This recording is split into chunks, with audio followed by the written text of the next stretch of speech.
faces from every nation. I wanna find a place that's for conversation, where they discuss all the latest movies, or when something big happens in the news. See, that's us, what are we talking about? So what are we talking about today?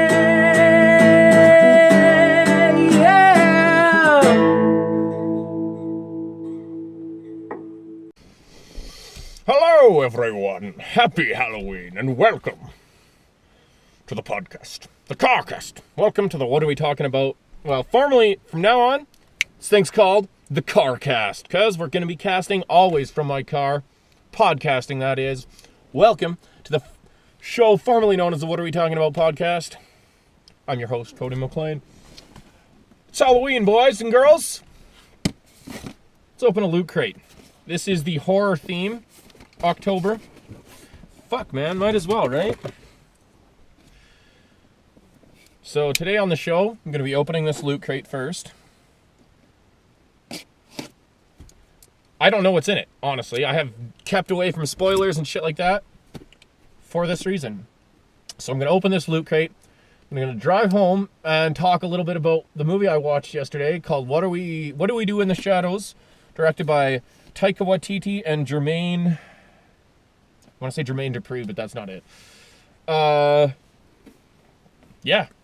So, first things first, let's open this bad boy up. Now, I'm just subscribed to them. They're not a sponsor.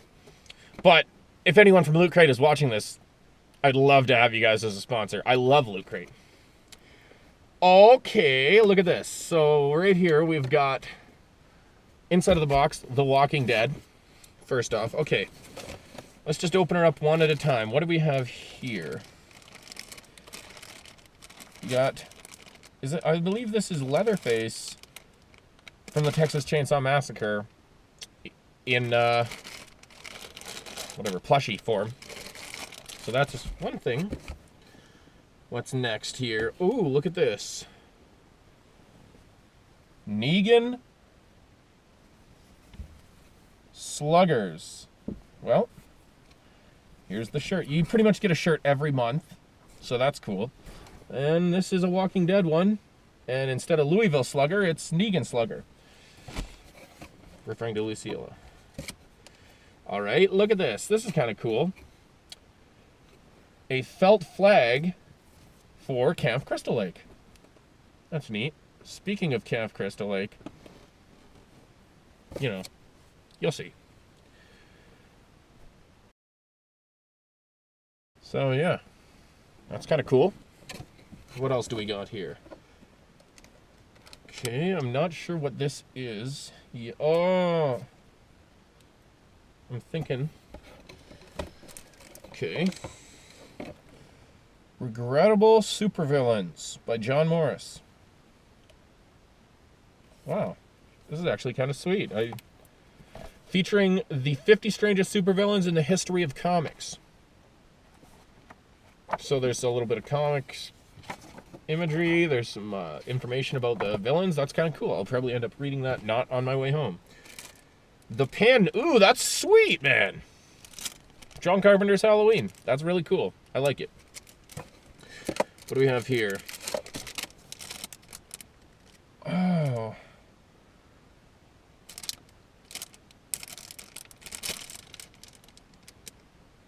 Freddy Glove Chopsticks. Now the real question is,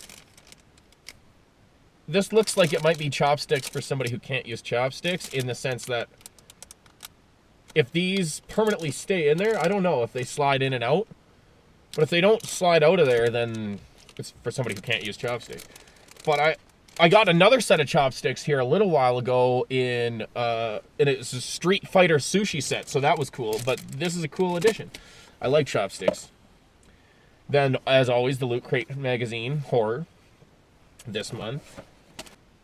So, one of the coolest things about Loot Crate, especially more recently, is they've been having, like, 2 months ago, it was the anti-hero crate, and there was basically a Mjolnir-sized Harley Quinn hammer, or mallet. And then the week after, month after, it was Speed, and you could fold it inside out, and then there was an insert that you would put in there, and it looks like an old car. I'll show you that one of these days. And then this is this month's horror, and it comes with a walker mask from The Walking Dead, so that's pretty cool. I'm not going to do this right now because I'm in my car and I want to put all this stuff back in the box, but maybe because I'm going to go home, do some shit, and then continue on with the podcast, so maybe I'll do this then, but we'll see. So that was this month's Loot Crate. What do you think of the stuff in there? I think some of the stuff's pretty cool. This Camp Crystal Lake, it's pretty sweet. But yeah. That's this month's Loot Crate. That was an unboxing. I don't know what to tell you. If you're listening to this section of the past fucking 6 minutes is probably the most boring podcast you've ever listened to. And you're probably wondering why I sound like I have a, something in my mouth. It's because I'm dressed as Gimli, so I have a fake beard on top of my real beard. And it's awkward it's awkward. It's weird. But anyways, now that the unboxing is finished, time to continue on to my house. There's a couple things I want to talk about. First thing I want to talk about is what we do in the shadows. This is technically, I guess, my movie review of what we do in the shadows.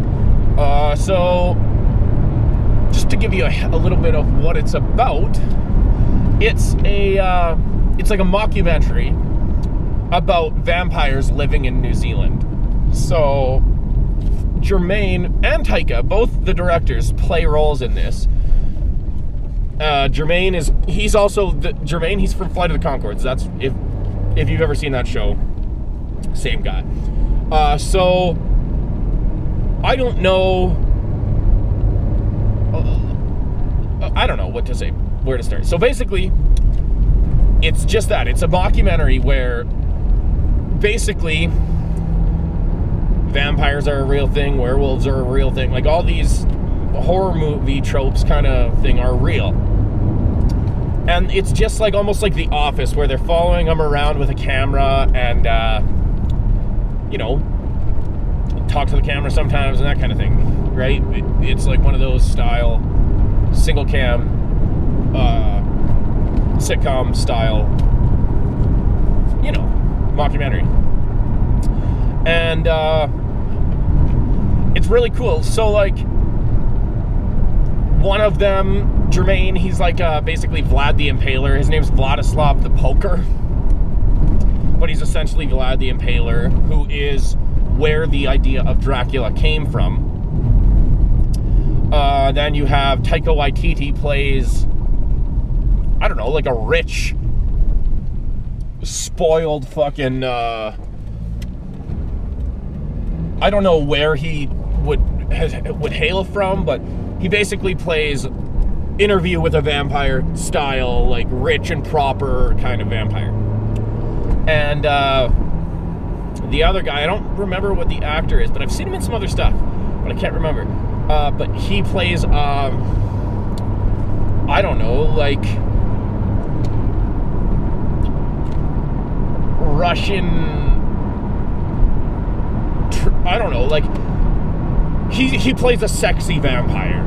And then there's the one guy, Peter, who lives in the basement, who is basically Nosferatu. Like, he is the original idea of a vampire, where he's like the pale skin, bald, pointy ears, big ass gnarly teeth, just freaky looking.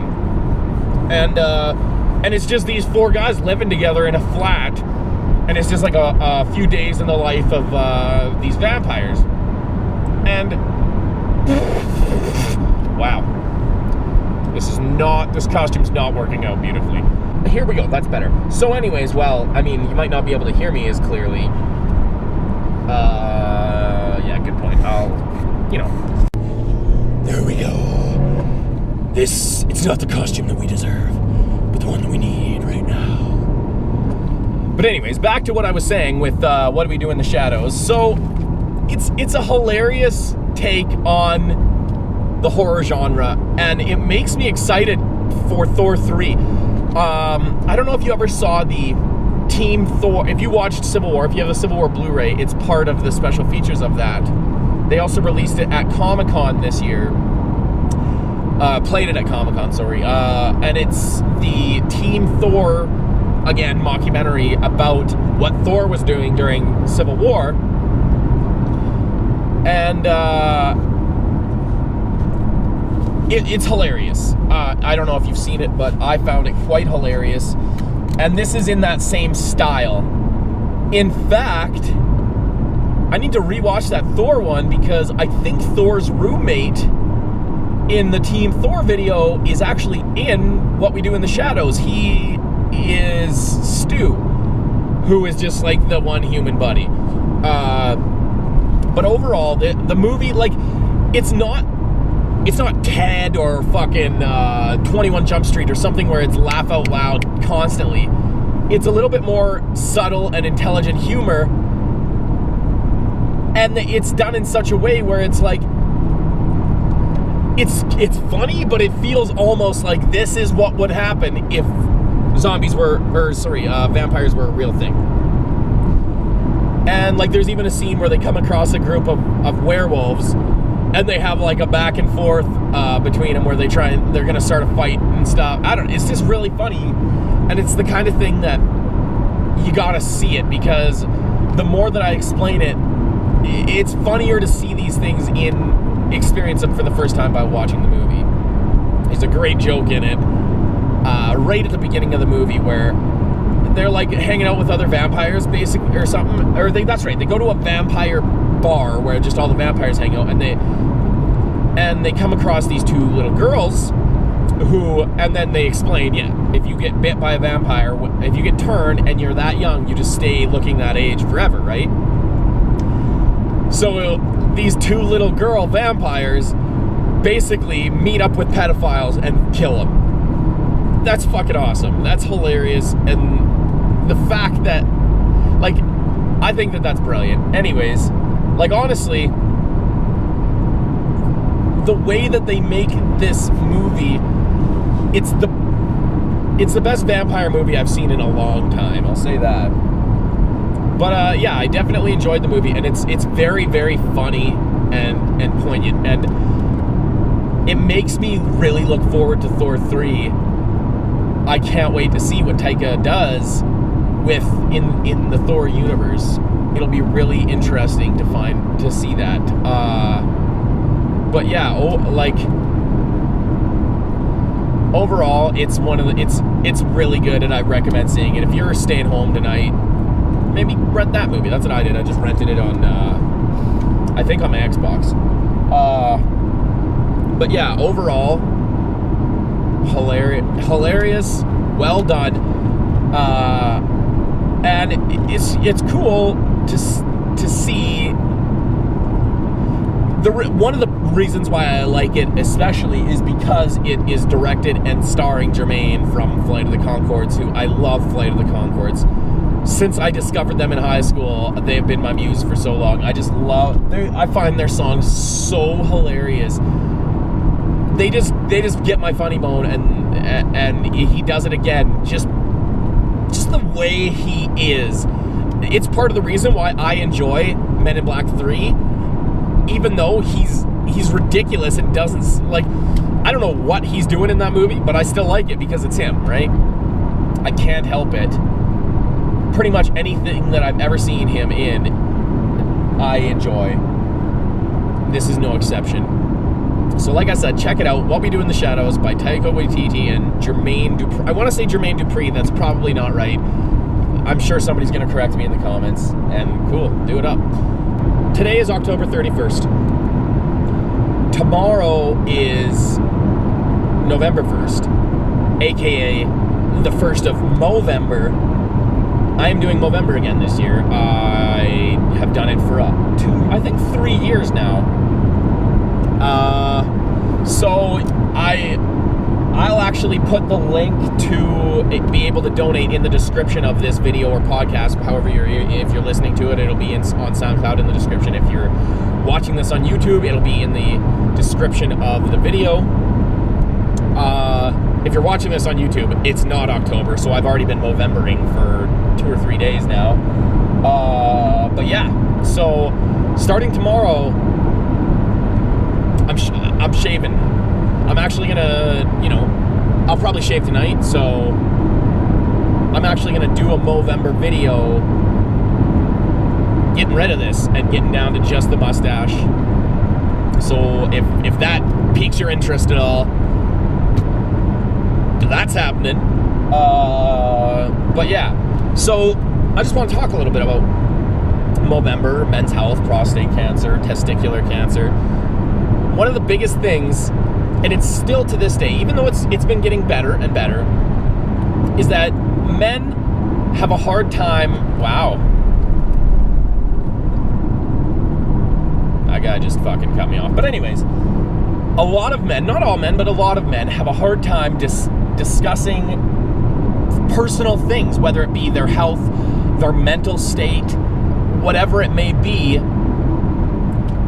It's been seen as bad for men to talk about their feelings or what's anything. Basically, historically, men have had to be the strong ones, and you're not allowed to show weakness, and part of showing weakness is talking about your feelings or allowing yourself,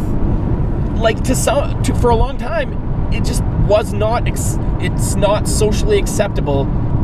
Like, it's more socially acceptable for a man to die because he has a fucking disease than it is to talk about it and go to the doctor, and it's been more of a shameful thing, and that's not okay. I think that it's important to be healthy for yourself, for your loved ones, for whoever else, anyone who cares about you, or if you care about yourself, it's important. And one of the biggest things that affects men, that they might not go, even if they do get a checkup, they might not want this done because they gotta get a finger up the butt, and that's prostate cancer. And the thing is it really worth it? Why not have a few moments of uncomfortable experiences with the doctor instead of dying at the age of 35 from prostate cancer or whatever, right? Like, to me, there's no contest, and I just want to help spread awareness and raise some money for this purpose. I'm not a huge fan of raising money to help pay for people's cancer treatment. I think that, part of that is because I live in Canada and I've never had to pay for medicine. I pay taxes and that pays for hospitals, but I've never had to write a check because I have a doctor's bill. That's never happened to me. And so it just seems weird for that. And to me, healthcare is something that it just should be innately, everyone should have the right to healthcare. It should be a basic human right, I think, personally. And so I'm more in the vein of if I'm raising money for cancer, I would prefer if that money goes towards researching new ways of helping defeat cancer while not, because right now we have chemotherapy, which is essentially, you're essentially allowing yourself to come in the brink of death's door with the hopes that you might come back at the end. It basically just obliterates most of, not just the cancer, it obliterates good healthy cells as well, and that's not good. That it's not a good way. And there is other treatments, and some people might not, you might not believe in doctors or whatever, but I believe in science. I personally think that the scientific method is the most objective way of viewing our world, the universe, yourself, whatever. And so I want to help raise money to further that scientific method. I want to raise money to help people that are in the position that they can research these things, find out new exciting technologies to help other people. That I think is more important. I always want to look ahead to the future. And I think the most important way to help the future is through scientific research. And so that's why I like Movember, because they, from as far as I know, they, through all the research I've done, they donate to cancer research and not just cancer treatment, because cancer treatment only goes so far. And yes, it's important to have people who have cancer, it's important to get them treated so that they can continue to live.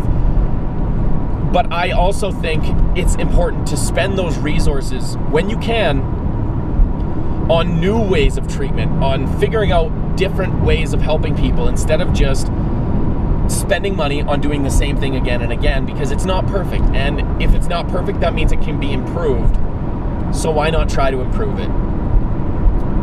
So that's just my take on Movember. And if you donate, awesome, thank you. If you just share this and let people know about this cause, I'm sure not like it. Movember's been around long enough that I don't think people are unaware of it at this point. But when you share it, it creates a conversation, and that's the most important thing, is getting people aware of this kind of stuff. Everyone deserves to be healthy. Men, women, children, it doesn't matter. I want everyone to be healthy. Because a healthy people is a healthy future. And I think it's important. Health is important. I mean, I'm not perfect. By no means am I perfect. But I try. And that's the best you can do is just try and do your best, do what you can to help people and help raise awareness and help raise money for these important issues. So that's my little spiel on Movember. I was only in the house for like friggin' not even half an hour. 20 minutes, yeah, maybe half an hour. 25 to half an hour kind of thing.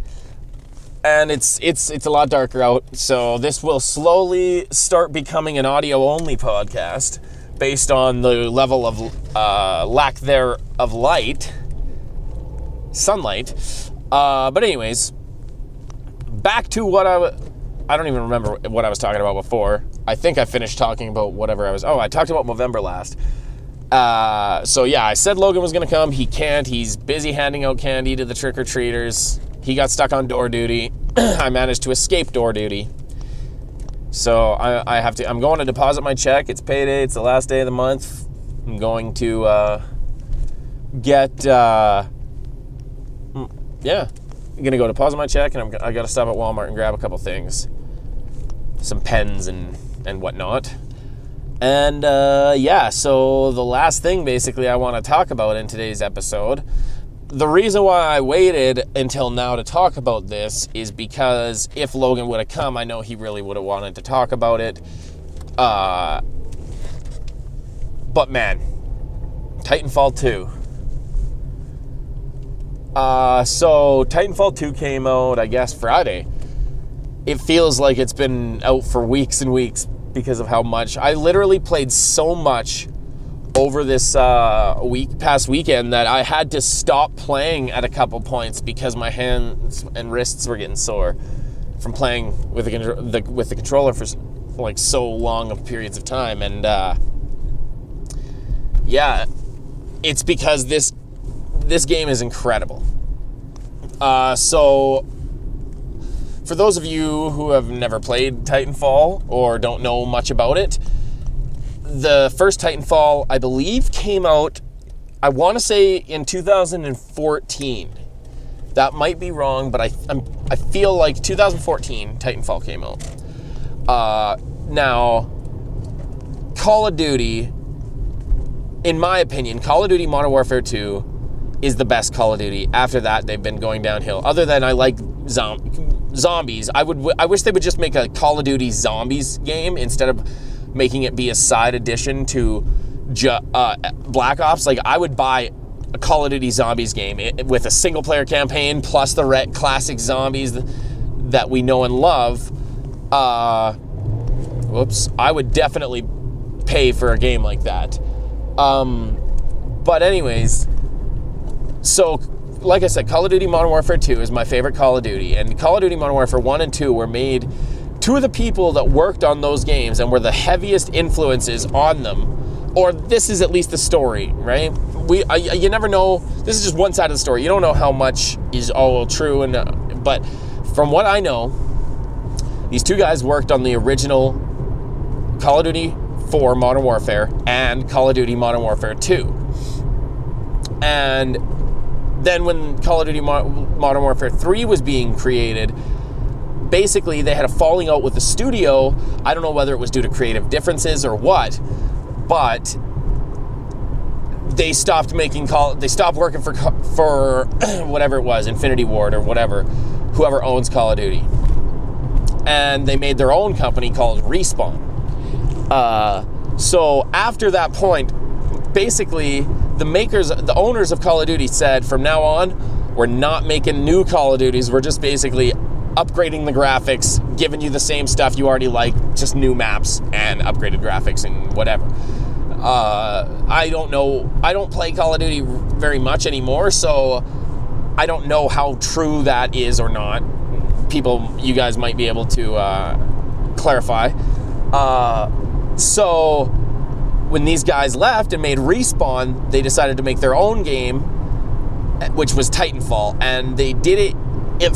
Basically, when the first Titanfall came out, if you had played Call of Duty, if you were a Call of Duty player and you played the first Titanfall, you would, even if you didn't know that the guys who made it used to work on Call of Duty games, you would easily figure out that just from the gameplay, this game is either heavily influenced by or something to do with Call of Duty, because it literally, it feels like Call of Duty, the gunplay mechanics, quite a bit.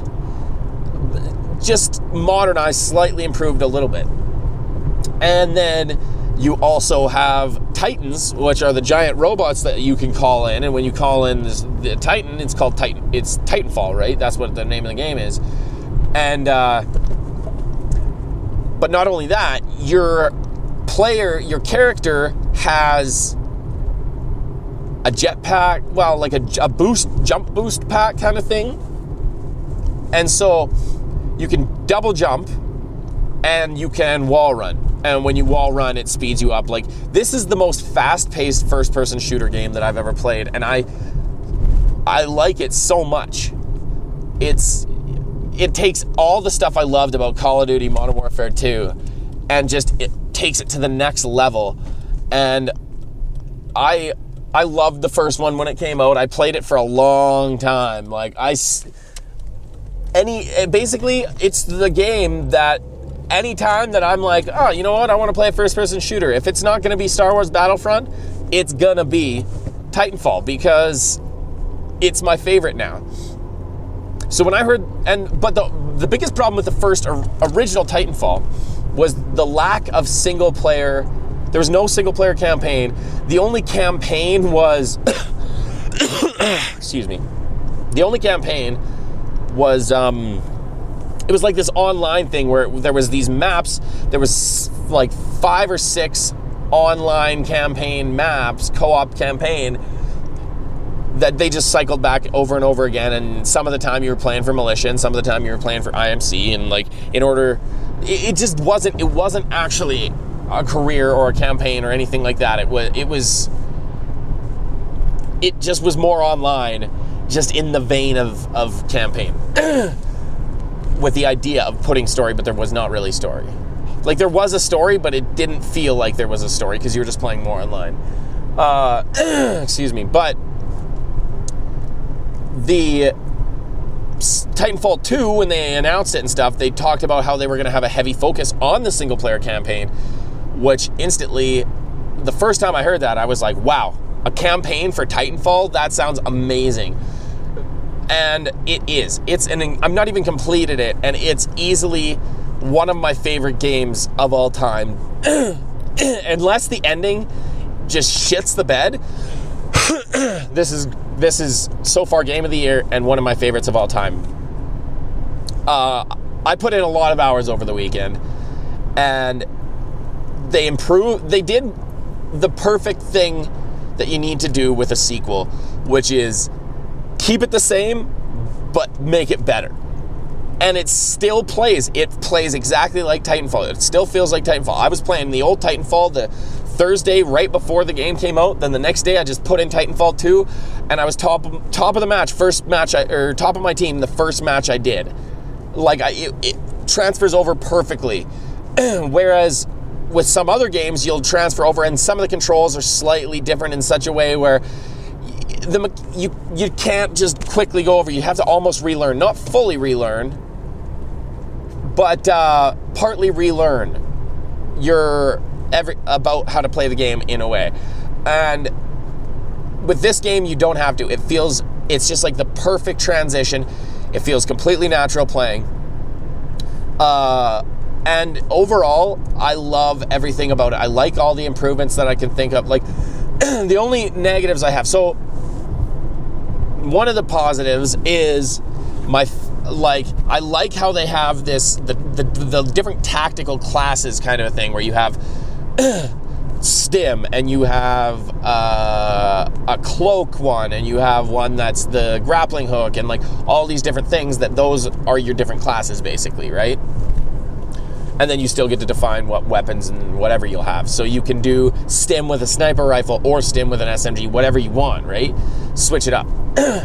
And that's something I like. But my only negative is, and in a way, it's not really a negative, but it makes it so that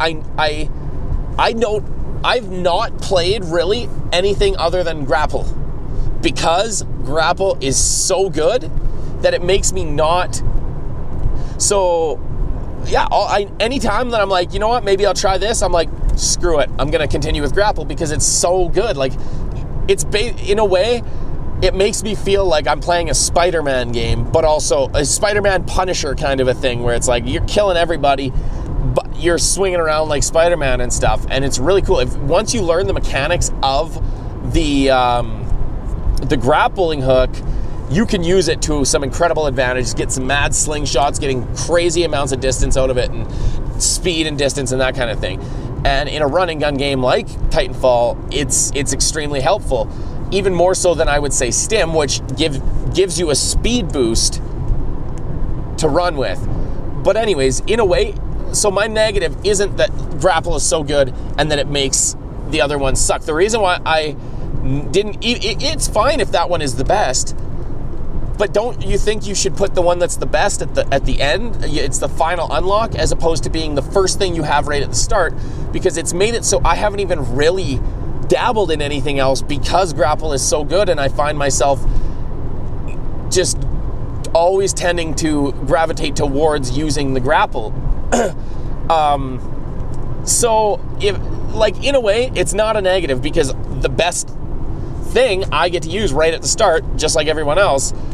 But it just feels like I didn't ever get to try any of the other stuff, because now I just accept that grapple is clearly the best from anything I've ever tried and stuff. The only thing that I've ever considered switching to is cloak, and that only ever happens if I basically get killed by somebody who is cloaking. And I'm like, oh man, I should cloak. And then I'm like, nah, grapple. But yeah, so overall the game, it's way more, like I said, it's my favorite game of the year easily so far, and it's one of my favorite games of all time. And the single player campaign has some, I don't want to spoil stuff if you haven't played it, because it's a really good story, and it uses some gameplay, I don't know what the word is. It uses some gameplay, basically, that is so unique that I've never seen in another game, and the way you can use it. This game is the best superhero game I've ever played, and it's not a superhero game. Like, it's just incredible. The way you are a one-man army in this game. So if you know, it's still hard. That's the thing. It's not like you just cakewalk through everything. I mean, at the very first, like in the prologue, the training exercise area, you do this thing called the gauntlet, where you basically, it's like a time trial. You got to see if you can kill everybody while running through it or whatever, right? And I kept doing it over and over again, trying to get a better score, and it eventually got to the point where it was said that my recommended, I think even off the beginning, the first time I did it, it said my recommended difficulty I should use is hard. So I just did that. I just played on hard the whole time. So it is, I'm sure if I was on less than that, it might not have felt as challenging, but I'm like I said, I'm not done it, and it is quite a challenging game. And it's a game that you can sink a lot of time into because there's collectibles and whatnot, like in-game collectibles, I mean. Pilot helmets that you can go and like find in different places or whatever. And overall, the experience that I've had so far with it is awesome. Like, I can't get over this enough. It's an awesome game. If you like first-person shooters, if you like fast-paced games, and if you like if you like superpowers, you'll like this game. I personally think, especially if you use the grapple online, it's basically the Spider-Man superpower. Or if there's a certain level in the single-player campaign where you don't have teleportation power, but you certainly feel a lot like I felt a lot like Nightcrawler playing this. And I mean, the first time Bryan Singer did Nightcrawler, not the second time, when he was badass. But anyways, yeah, so overall, that's my thoughts of Titanfall. I think here's something that I forgot to add. You know, normally in modern gaming, you buy the game for $70, you gotta buy the season pass for $50 in order to get all the DLC. So it ends up being $120 for the game. Not with Titanfall. You buy the game, all the DLC is just included. Multiple reasons. One, it gives them an advantage for people who hate DLC, hate having to pay for extra content. Those people will buy this game and they'll be like, well, I don't have to pay for extra content. There's that. Also, it makes it so that nobody like, the worst thing about that, having to pay for extra content, is if you can't afford to pay for that extra content, or you don't want to, you refuse to put more money into this game, you get left behind, and there won't be as much matchmaking options in terms of finding games that you can play, because everyone else has all these other DLC levels that they are also playing on, whereas you are stuck with just the original 8 or whatever. I think there's more than 8 levels, but it goes to the point where even the original Titanfall, when I started replaying it again just this year, they had made it so that if you buy the game now, all the DLC is free, and you have to download it to play the game, and that makes sense. It's in the same way that Grand Theft Auto 5 has just been releasing free updates instead of actual DLC, and it's wildly popular. The way that they're making their money is through microtransactions.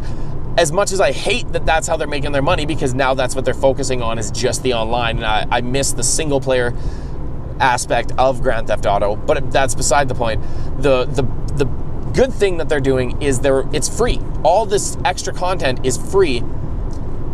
It's not free. You paid for the game. So I love how some of these companies are going back to the classic style of, you get the whole, when you buy that game, you get the whole game.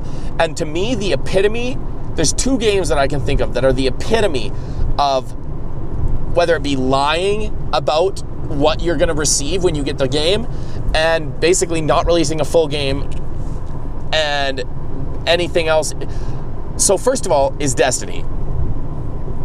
When that game came out, they basically promised more than you got. It wasn't even a full game. It was maybe a quarter of a game, a third of a game, if that. Basically right after the first act, it's like the first act of a story, and that's it. So you have to buy the DLC to make more sense of this story, but I don't want to pay all that money for DLC. And originally, the game developers themselves, like the actual people who developed it, wanted it to be all part of the original game release, and the studio said, no, you're just splitting it up and we're going to release it as extra content. And to me, that's sick. It's not extra content if it's part of the original game. But anyways, then with No Man's Sky is the other one. They promised so much and didn't deliver on it, and I don't know yet if they're going to release a DLC that should have been part of the original game that's going to cost money. I don't know. So just as it stands now, they just have not released the game that they promised, but who knows, they could make up for it by retroactively fixing that without costing the consumer more. But anyways, Titanfall, I'm glad is doing that. I'm glad that Grand Theft Auto is doing it the same. But yeah, hopefully more companies will start doing this and realize this is what the people want. This is definitely what I want. I believe this is what most people want. But anyways, that's my thoughts on Titanfall and everything. So what did I talk about? I talked about What We Do in the Shadows. If you've seen it, let me know your thoughts in the comments below on both all three. What We Did in the Shadows, Movember, and the Loot Crate. I forgot about that. I also unboxed that, and yeah, Titanfall. If you've played Titanfall, are you interested in playing it? Let me know in the comments below. I'd love to know your thoughts, or if you'd like, you can tweet at me at Winter Trooper.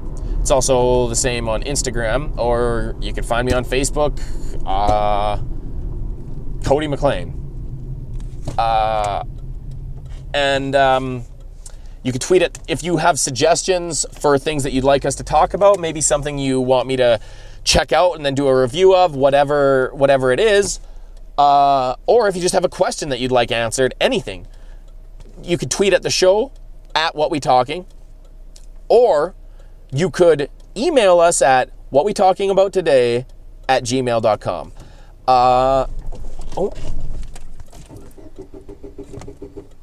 Oh my fucking God. Shut up, you cocksucker.